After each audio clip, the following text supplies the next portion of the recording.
Okay, welcome to the final discussion in our series with the Burnt Chef Project. I'm Cara, editor of the Staff Canteen, and today I'm joined again by Chris Hall, founder of the Burnt Chef, and Mark Reynolds, executive chef at Tottenham Hotspur. So thank you both for joining me. If you want to put your videos on so we can see your lovely faces. Hi. Hello. Hi. Chris, I'm even wearing my hoodie. Got my Burnt Chef hoodie on to mark the occasion. Good effort. That's good. How does it fit? Yeah, it's a good fit. Do you know what? I don't want to plug it too much, but I recommend them. Good, but we don't want to be pushing tat. That's not what we're doing. Right.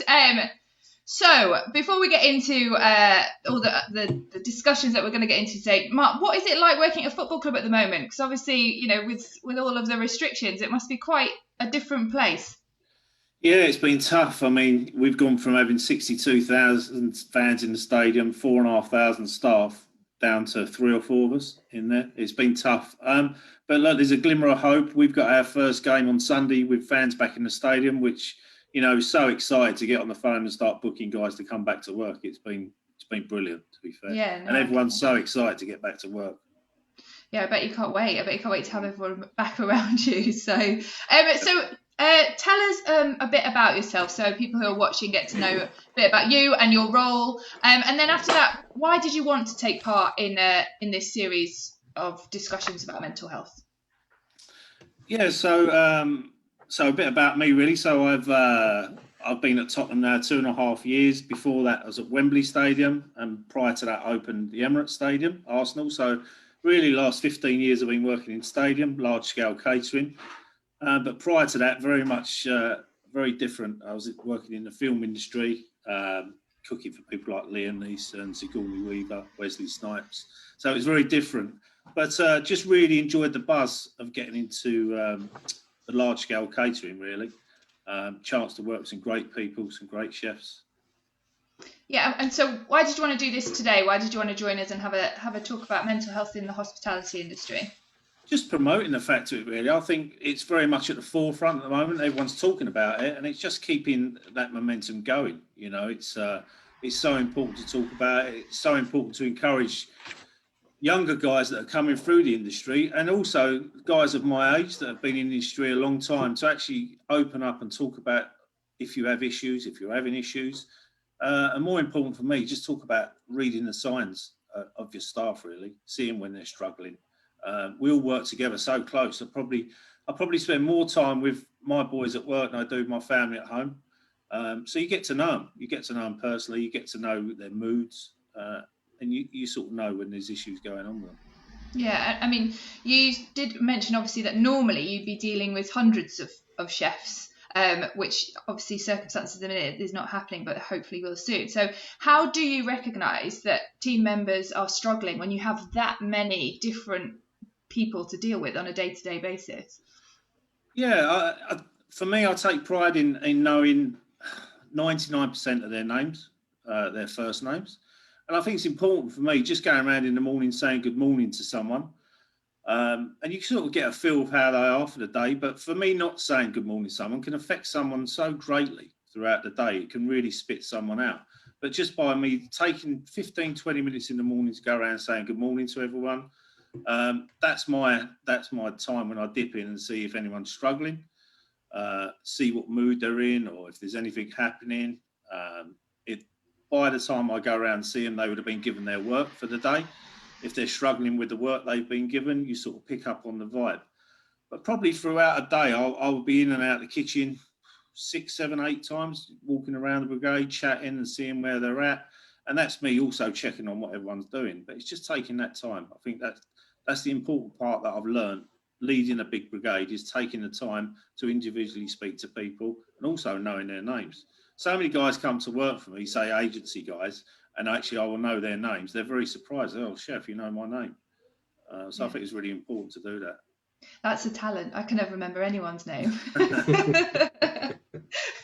So obviously this isn't your first stadium that you've worked at, which you've told us already. So has this always been the case for you in your experience of working, with large numbers of people? Has everyone always made the time to learn your name? And is it your experience that it's always been that way, or is this something that you've brought yourself? Yeah, no, it's definitely something I do myself. I've worked in lower positions, and you are just a number. You're there to do a job, and a lot of guys get, the kitchens are large. What we work in, they just get hidden away in the corner, get forgotten about, really. So I think it's taking that time in the morning, and also I'm very stickler for timekeeping. I get very annoyed if guys are turning in late, and they know that. So that's why I'll give them half hour in the morning, then I will go and walk around the kitchen and see who's in and who's not in. And again, if they're a particular person, you get to know their times when they're rolling in and out. If they're not in, you can ask the question, then why are they late? Is there an issue? You find out a bit more that way as well. Yeah, and so how do you get people to talk about issues that they might be having then? Because you said obviously you want to pinpoint those people, and you know their routines, and you know when there's something is not right. How do you go about getting them to talk about what might be going on? Because I know that you'd said that giving them the time and space to possibly write stuff down when Yes. as opposed to physically talking, because that's something that's quite hard to get people to do, isn't it? Yeah, we're actually working at Tottenham at the moment. I'm talking to the club. We've got like a sensory room that they use at the moment for some blind people. That it's all different textures on the wall. But we're looking to use that space as a mental health space for ourselves. And it will just be, as you say, having a notepad and pen up there. It could be a time where it's someone where I can take people away from the kitchen. People laugh. I have a sofa in my office at work, and everyone questions me what the sofa's for. But it's for taking time with people. They can sit there and talk to you. But for me, I think for now, I'm at a different stage. It's my office is quite open. So it's taking the time to go away from the kitchen. I say some people are still not comfortable with talking about their issues, but they might want to write them down. I'm going to have a post box in there. They can either post them in the post box and we can come back to it at a later stage, or they can just write down what they feel, then rip it up afterwards. Some people just need to write it down and get it off their chest. I think the important thing we always go, I'm not a counsellor. I'm just an ear and someone to lean on if they need to, really. Luckily enough, working in a big organisation, if they do need the help's there for us. We've got a 24/7 hotline that they can call, so we can put people onto that if we need to. I think that's the important part of this all, is just being a shoulder for someone to come and cry on, or an ear to listen to someone. But I'm not a counsellor. I'm not a trained counsellor, and I would never claim to be that. Yeah. Chris, writing stuff down, that's something that we haven't massively discussed, have we? We have talked about talking to people, but writing stuff down, that seems like a really good idea to me, because sometimes it's so hard to get people to talk, isn't it? Yeah, I mean, I think it's quite cathartic being able to actually just, I use the term voice, but writing it down and putting it into words sometimes just helps people actually work through what's going on. And also it's almost like that scene from Harry Potter, where they're stood at the wishing well and he starts pulling out his thoughts, It's the same sort of thing. Once you've written it down, it's out of your head and you can actually start to focus on the next thing and get on with your day. And also I heard only this morning a therapist talking about voice notes, and actually recording a voice note. You just talking to yourself about what's going on and talking through what's in your head. But actually it's like almost you're speaking to a friend. And that very process helps you process what's going on slowly. And if you're not fully processed with it, you can still go back and you can sort of analyze what you're saying, and you can look at it from a third person perspective, which is quite a unique perspective to be in, really, and it certainly will help. Yeah. And I think it's very driven from the top, Cara, to be fair. I mean, I'm very open with my full-time team. And I know that they have relationships with the team that work closely with them all the time. And I think it has to be driven from the top. It's the way you treat full-time guys is how they treat the casual staff, to be fair. Yeah. We're definitely not a shouty kitchen. We were talking previous to coming on there. I think it's gone them days now. They have to finish. You have to have respect for the staff. And I think people often ask me, about respect. I learned the hard way. You're climbing your way up the tree, but now I'm at the top of the tree, you say, You need those people below you, even down to a kitchen porter. If you don't have respect for them people on the way up, then you will never ever keep your team around you. And to be successful, you have to have your team around you. So it's very important for me. Treat everyone right on the way up. I always tell the young apprentices that I have, it's the first lesson I always teach them. On your way up, make sure you treat everyone fairly. Yeah. I mean, are you happy to talk about what you said before we came onto this? So, because you said you have some new people come into the team, and so I don't know, maybe if you could talk about that kind of experience and getting them to a point where they were part of your team and realise that how differently your kitchen is. Yeah, I think people are surprised now when they come over. Working in we do use a lot of casual labour, probably. Well, out of 225 chefs, there's only 10 of us that are full-time. So we're reliant on 200 odd casual chefs. And they work in all different walks of life. And we rely on them guys, Cara. And, we have to welcome them. There's going to be a big welcome to them back at the weekend. And as I said, without them, I won't be successful. So probably at Arsenal, when I worked at Arsenal, I definitely wasn't as open as I am now. And I was underneath a chef that ruled with a very firm hand, and you don't realise it at the time, but you lose some good guys through not managing them the right way. So to keep regular guys coming back to us, you have to welcome them and treat them right. And when you say treat them right, that's not working them 18, 19 hours a day. It's working them for the right amount of hours for the day, giving them the right amount of work. You don't want to give someone repetitive work all the time. So I'm very mindful that one person doesn't get the same job all the time. And also making sure they're getting paid on time. That's why at the end of the day they come to work. So for me, it's very important that the guys get paid on time. If there is any issues with pay, I will always deal with it myself. I will go to our pay department and make sure they get paid right. And knowing how your kitchen runs, does it surprise you when people come to you from Michelin-star kitchens or different style of kitchens, and they're still dealing with what you said you were dealing with years ago? Does it surprise you that still is going on? Yeah, I think it's shocking, to be fair. And it does go on, unfortunately. It's going on every day out there in the industry. It surprises me how some of these guys are treated. They will do a full service lunch and dinner service, and then they're asked to clean the kitchens till 2-3 o'clock in the morning, and then expected to be back at 7 or 8 in the morning. I mean, you just can't sustain that. And unfortunately, these guys are burning out young chefs, and we're just not keeping them in the industry. It's such a shame. There's some talented young guys that we're losing in the industry. Yeah. Like Chris, it's quite surprising there's such a huge gap between kitchens like what Mark is running to these other kitchens. It's quite shocking, really.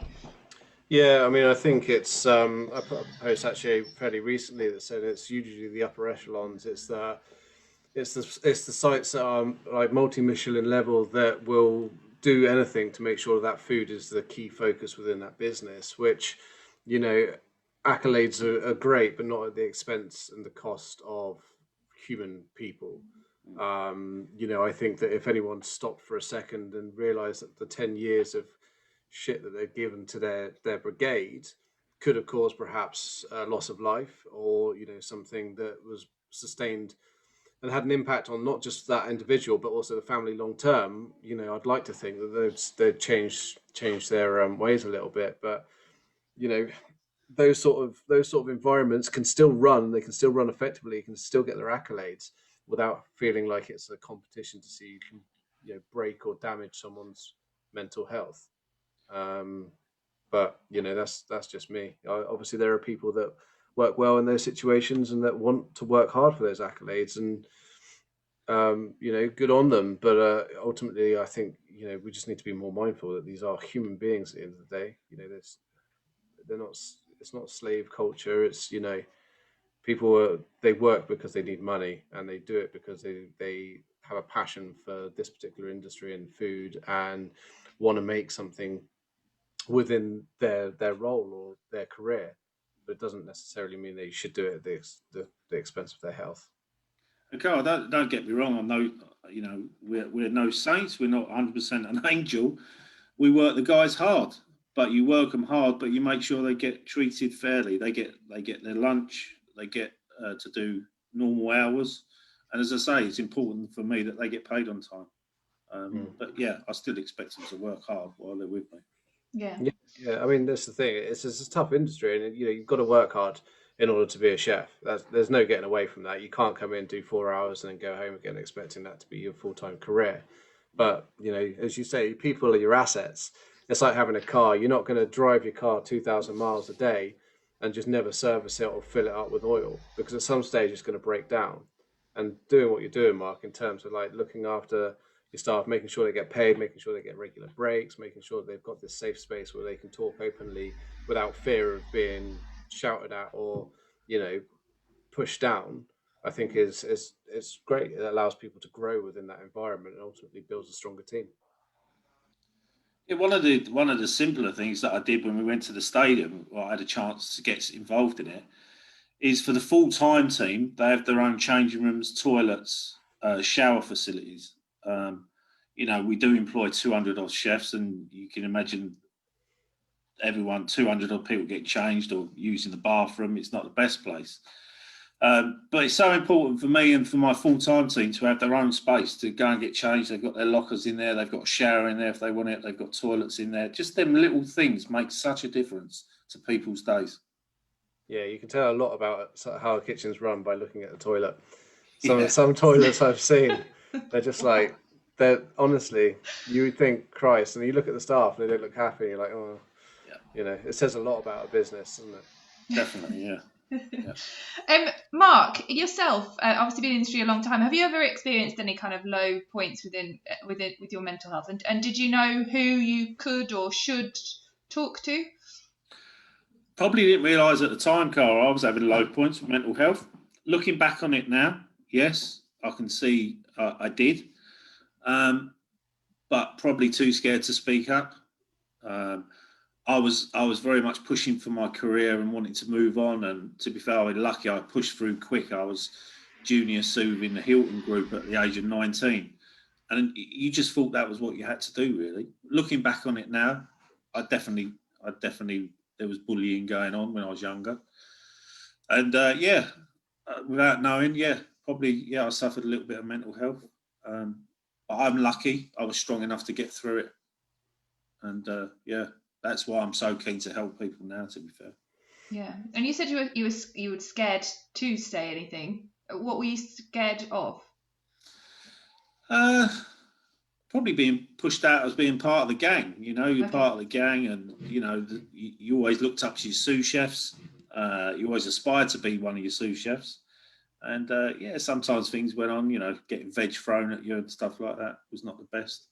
But even looking back now, bullying, it would be standard for us in a hotel to do a breakfast, lunch and dinner shift. That was the norm.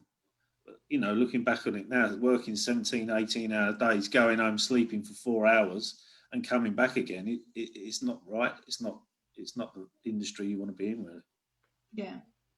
Just out of curiosity, Mark, if the industry was different, and say, for example, it was like a white collar industry where they're perhaps a little bit more set up for conversations of this nature, do you think it would have impacted you or your career by sort of addressing the issues of ill mental health, or do you think you would have taken you longer to get where you were, or would you have got there quicker by addressing it differently?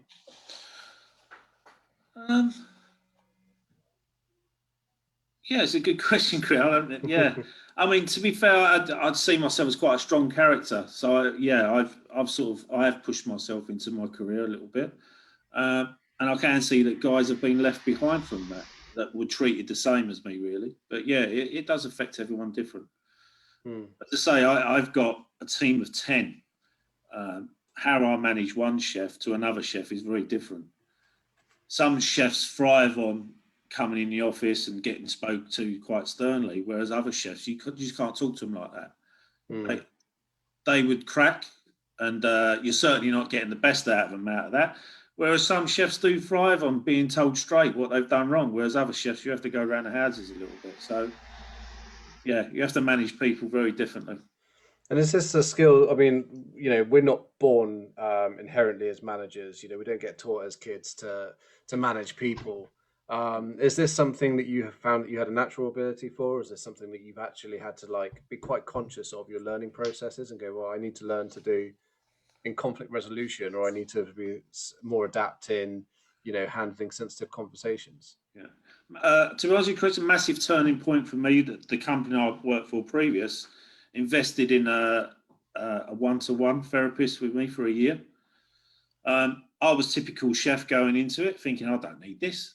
I don't need one-to-one therapy. I gained so much out the back of that, knowing how to deal with situations, knowing how to deal with people, actually not going into a situation and blowing up there and then and expecting a resolution, actually walking away from the situation, thinking about what end result you want out of it, and then going back to the situation and dealing with it. Typical chef is to go both feet in first there and then. But yeah, it took. Normally, it was only a 6-month program. I was lucky; mine was extended for 12 months. But I needed that, to be fair. Yeah. And it's a cliche thing to say, but it changed my life. He was a good guy. He was a good guy. Yeah, he actually lives in Mallorca now, but he'd fly back and we'd have one-to-one sessions. And yeah, this is not too long ago, Chris. I'm only talking 6 years ago, and the first 2 sessions, I broke down. I cried, and that's not me. I'm quite a strong character, but we went through my childhood and apprenticeships and coming through the industry. And I think it gives you a few home truths of what you'd done in the past and what you'd seen in the past. And yeah, that really, to be Chris, that's my turning point in my career. And that's why I want to help people now. That's really useful. Thank you. You mentioned, Mark, that when Chris asked you about whether your career might have been different if you'd have had those, if you hadn't been scared to speak out and things like that, and you said that you had lost some chefs kind of along the way who dropped out of the industry. Were there some really good chefs that you think could have had amazing careers if it wasn't for the environments that they were being put in? Definitely, absolutely, yeah, absolutely. Yeah, I think back 25 years ago when I first started, a lot of the places we worked were live-in accommodation, and guys stayed and suffered with the abuse and the grief they used to get because they had somewhere to live. If they left the job, then they would have nowhere to live both. So it's a really double-knife sword, really. It's tough. Guys shouldn't have been some guys shouldn't have been putting up with the abuse they did, but they did because it was somewhere to live. I was very lucky. I had a solid family background, and I think that helps. I've seen it with 4 or 5 apprentices I've had come through the last few years. You see those that have got a good solid background will normally last in the industry. Those that have come from difficult backgrounds tend to leave and move on quite quickly. Yeah, it's a real shame to think that people who could have had a really successful career in this industry just dropped out and dropped away from it. No, it's tough. So obviously circumstances we're dealing with at the minute, I know obviously a lot of places are now starting to reopen, so everyone can start to come back a little bit. You said it's been really important to you to keep in touch with your team even during kind of furlough and even those that have been made redundant, so maybe tell us a bit more about that and why you thought that was so important. Yeah, we would put. We tried when we first went into lockdown. We tried to put Zoom calls in. Chefs are not very technical on computers, so it didn't really work. It was quite fun trying to get the first few up and going. We couldn't get it going, so we just reverted back to one-to-one calls through lockdown. I've had to lose a few guys, unfortunately. We haven't been able to sustain them all, but I think it's now is important still, seeing what they're up to. Definitely, if you hear of work coming up for them, I'm trying to help them get back into work. I think it's so important to keep in contact with them guys because they're at their lowest now. They've just lost their jobs. They've lost, as I said before, your family around you. We spend so much time together. It's a big wrench to be ripped away from the family. Some of these guys live on their own. I think I can speak openly. One of my chefs, we've made him redundant. I wasn't asked to make him redundant. I actually approached my company to see if we could make him redundant. He wasn't from London. He's from Scotland. So he's down in London with no family. He was renting a flat just up the road from the stadium, but sitting in the flat every day. Because we had obviously reduced wages with furlough, he started to spend his own money on his rent and bits and bobs. So I actually approached the club and see if we could make him redundant for his own mental state, really. Him sitting in a flat day in, day out on his own, not knowing when he's going to come back to work. We didn't know at the time when he's going to come back to work. So I give him the option if he wanted to be made redundant. And thankfully he took it, and now he's gone back home to be with his family. For me, it's a bit of a loss. I've lost a head chef out of the business, but I just felt it was the right thing to do for him personally. Yeah. Okay. Well, that's interesting. It's a tough call to have made, but ultimately it was the greater good. Do you think that he was welcome for it? I think so.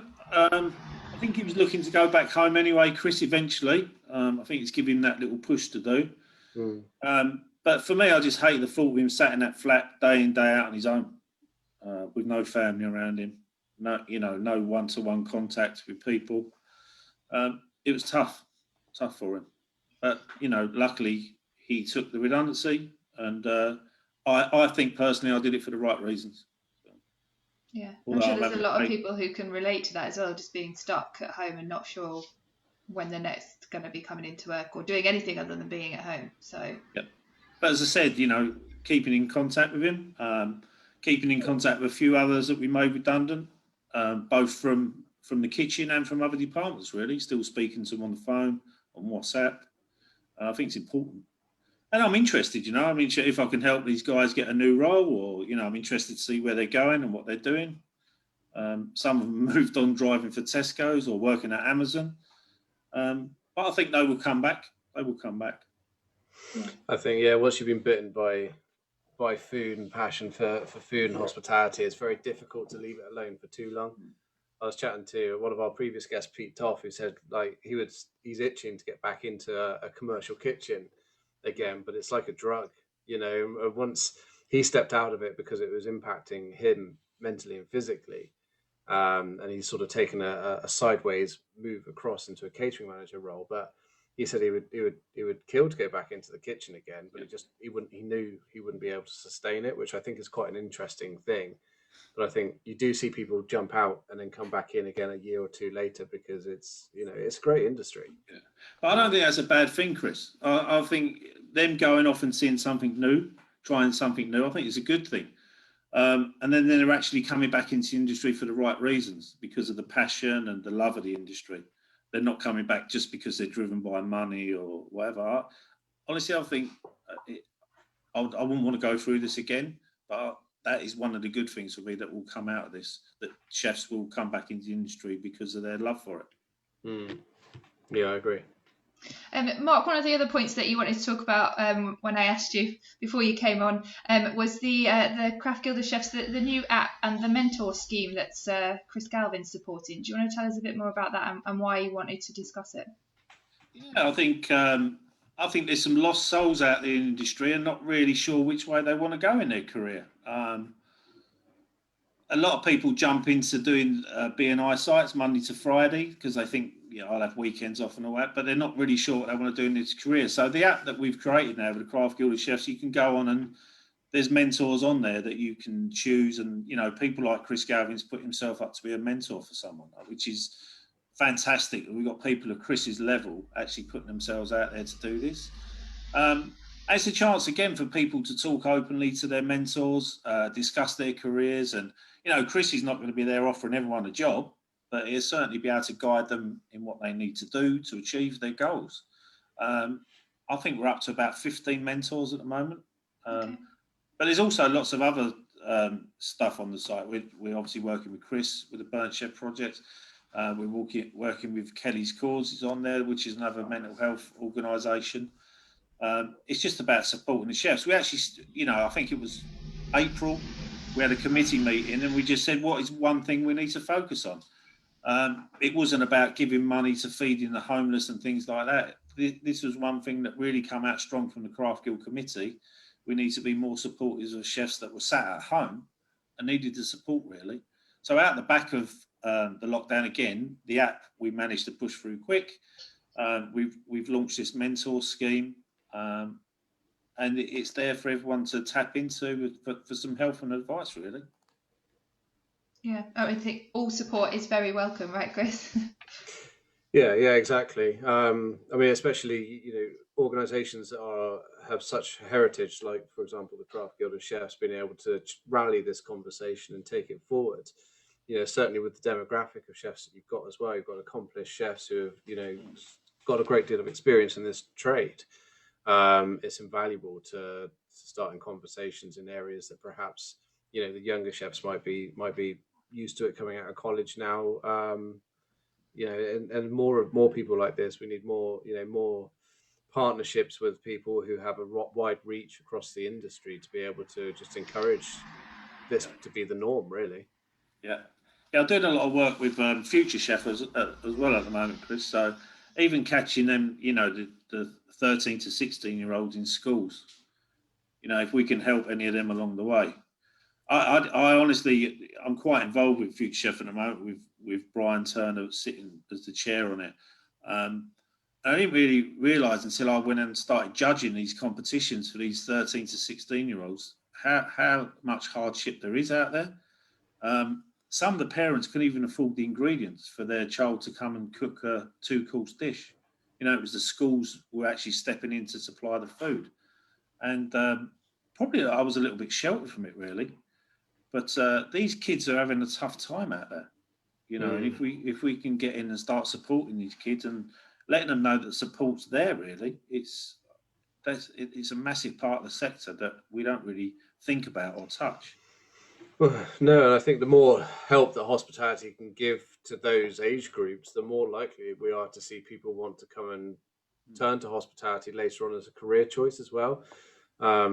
Adam Simmons, I was chatting to fairly recently, he's working on a project at the moment to help feed children at schools for the whole year, both in and out of school. So he almost give them like lunch boxes that they can have for breakfast and after school.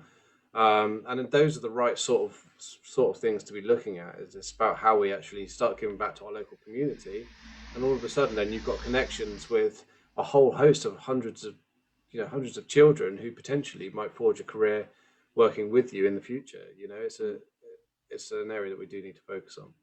Yeah, I was talking to a young 14-year-old that was judging, and the school had stepped in to buy the ingredients for the. She was in regional finals. And I was just, saying, good that the school stepped in and supported you. But she was saying to me that £5-6 that she would have spent doing a 2-course meal to be judged on could feed her family for 3-4 nights. I'd never thought that, Chris, to be fair. Perhaps that's where we also need the supply chain to help set up and work with people like Future Chefs and say, like, actually, we'll sponsor the ingredients so that, though, not only will we sponsor the ingredients for the competition, but how about sponsoring the ingredients so that those young, promising chefs at the age of sort of 13, 14 can then go home and recreate that for their families? I think that would be if there are any supply chain wholesalers watching, that would be a fantastic idea to work with the young. Well, Wellox have just stepped in, to be honest with you, Chris, so they're going to supply a box for every student that gets to the final. Obviously, the final we normally do at Westminster College. It's a huge day. We have lots of people there, lots of people judging. We can't do that this year. So we're actually going to have to do the finals like this on a Zoom call. We'll probably have a judge at each school judging that student, and then we'll come together as a judging panel afterwards. But Wellox have stepped up and said, yes, we will supply the ingredients for the final. So the 10 students that are in the final will all get the same ingredients going out to their schools, which is fantastic. Yeah, it is. And I mean, perhaps we can have a chat offline. We'd like to donate some stuff for that as well. So for the 10 students, we can send some bits to them as well, just so that we're getting in nice and early with this conversation as well. Definitely. Yeah, lovely. Thank you, Chris. No worries. Right. So, Chris, I'm going to put you on the spot now. This is our final chat for this year. So what key points do you think you've taken from this series? Is there anything that you've learned yourself? Yeah, well, I'm glad you asked. I've made a few notes. Yeah, I mean, I think the key thing for me is, ultimately, from a lot of the conversations we've had with our guests, it's about creating a safe environment where people can discuss the state of their mental health. And obviously it's shown, through conversation after conversation, it's had benefits. It's produced happier workforce that are willing to, work and step in when, the going gets tough. And it also helps improve not only morale, but your retention rates within the business. There's a couple of key things that I think, if anyone's watching this and trying to work out how they reduce their turnover and how they do improve the environment for their staff, there's a few things that I've made a note of, such as unclear job expectations. Be very clear with the people that you're hiring what the job role is. Don't go flipping it around on them, because there's nothing worse than having goalposts moved and changed. It makes people feel insecure and it makes them feel uncomfortable, and that in itself can produce quite a lot of stress and ill mental health. Disconnection from managers. Mark, you've touched upon it. Like you get to know your staff. Same with Luke last week. You understand that staff are your key assets, and at the end of the day, the better that you know them and that you can identify when something's not quite right, the better you can get to the crux of the matter, rather than that person suffering in silence and going long term, and ultimately, exhibiting signs of presenteeism and not being as effective a team member, and you lose them anyway. So it's important that managers actually recognise that their staff are human beings and individuals. Culture, address the cultures within the businesses. If you believe that, locking someone in a freezer or a fridge for an hour to see if you can break them is a good idea, then it's not. It's wrong. Same with any sort of bullying or sexual harassment within, kitchen. We know what kitchen environments are like. You have banter, you have a laugh, but it's also identifying and taking the zero tolerance approach when that goes too far, and again, making a safe environment for your staff. And just recognition. It's a tough industry. It's an industry that we all love, and it is hard. And sometimes all it takes is a pat on the back and a well done, and that in itself can mean something huge to.